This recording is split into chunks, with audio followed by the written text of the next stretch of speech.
adventurers, it's me, Haley, or as I am known in treasure hunting circles, Arizona Haley.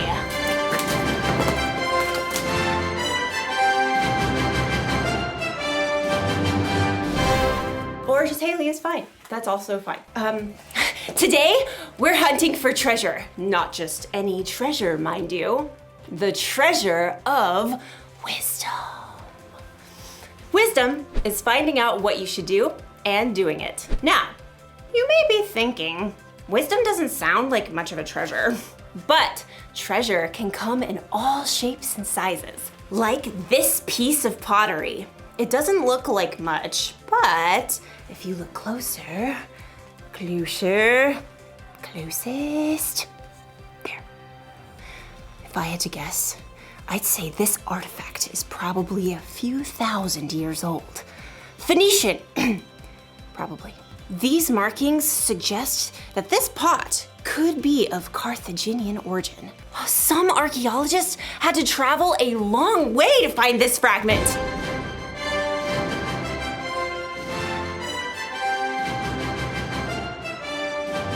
Who can say how much this piece is worth? I'm thinking 14, 15, $7.49. It looks like our archaeologist friend didn't have to travel so far after all.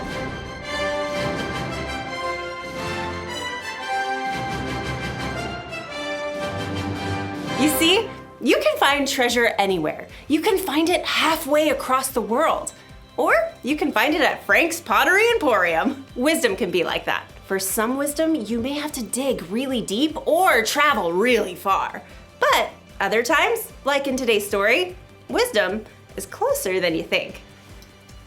Ooh, I wonder what era this is from, Oh, this is just my coffee. Now that's what I call treasure. I'll see you soon when I am much more caffeinated. Bye. The Bible. It's 66 books of history, stories, letters, and poetry that fit together to form God's one big story.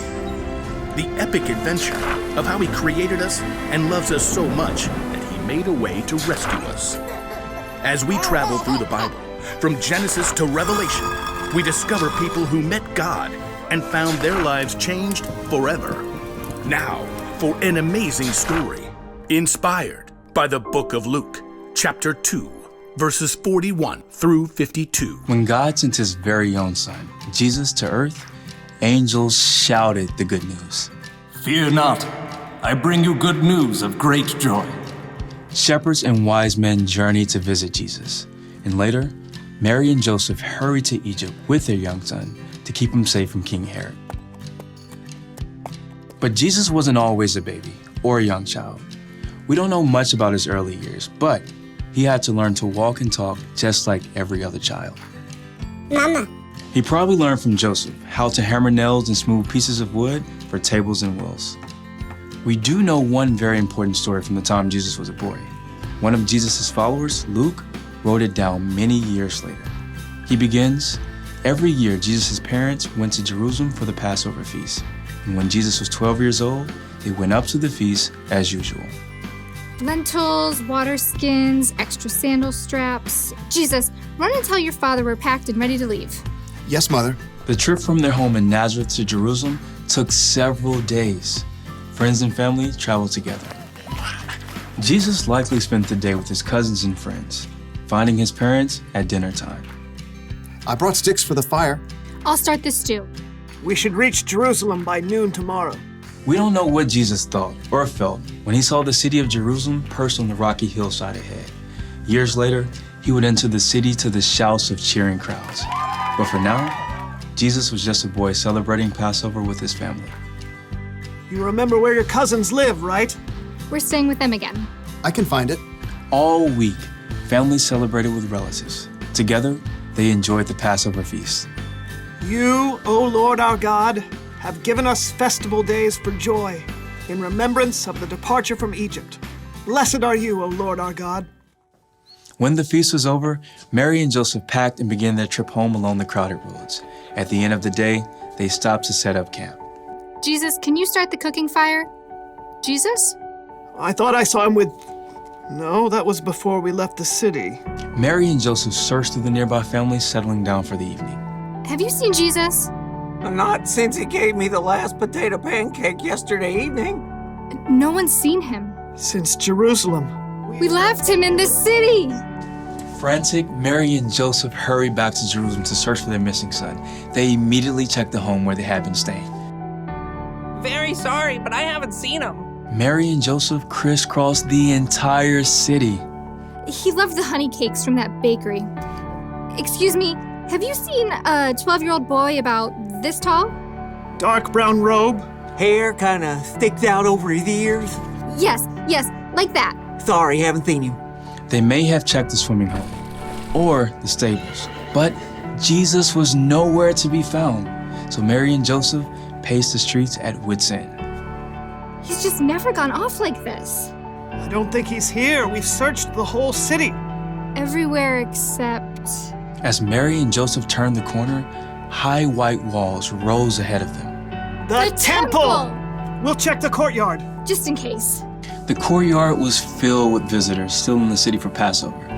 As they circled the open space, Mary froze. Joseph, there! Just ahead, they saw their son.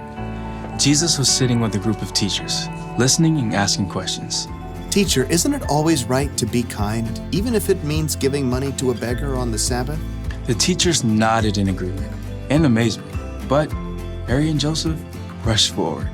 Jesus! Son, why have you treated us like this? Grabbing her boy, Mary hugged Jesus so hard she nearly squeezed the air out of him. Your father and I have been worried about you. We've been looking for you everywhere. Why were you looking for me? Didn't you know I had to be in my father's house? All I know is, no more stunts like this, okay? Jesus returned to Nazareth with his parents, obeying everything they asked of him. As he grew wiser and stronger. He also became more and more pleasing to God and to others.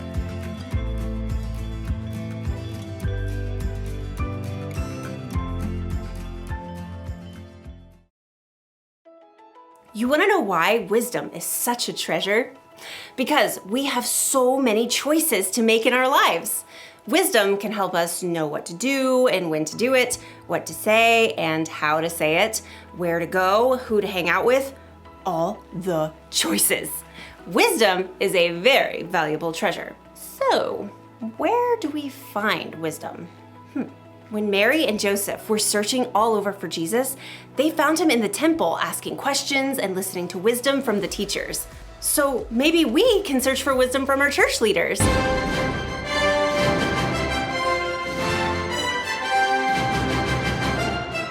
We can tell them how we're feeling and ask them questions when we're not sure of something. Or maybe we can search for wisdom from someone in our family.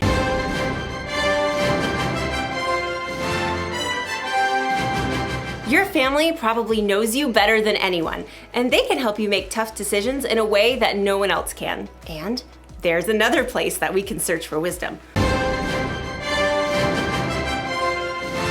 Ta-da! The Bible is full of God's wisdom. Maybe you have one that looks like this. Or maybe you can find a Bible app on someone's phone, and then you should take some time to read it. Or have someone read it to you. Some people spend their lives searching for wisdom in the Bible. That's because wisdom is worth searching for. That's the one thing to remember today. Wisdom is worth searching for. Travel the world if you can, or look in your own home. But keep searching for wisdom. Valuable treasure awaits! Like this Etruscan urn shard. Ah! Hopefully that wasn't too valuable. Well, I will see you next time on our next adventure. I really hope we have some Etruscan glue.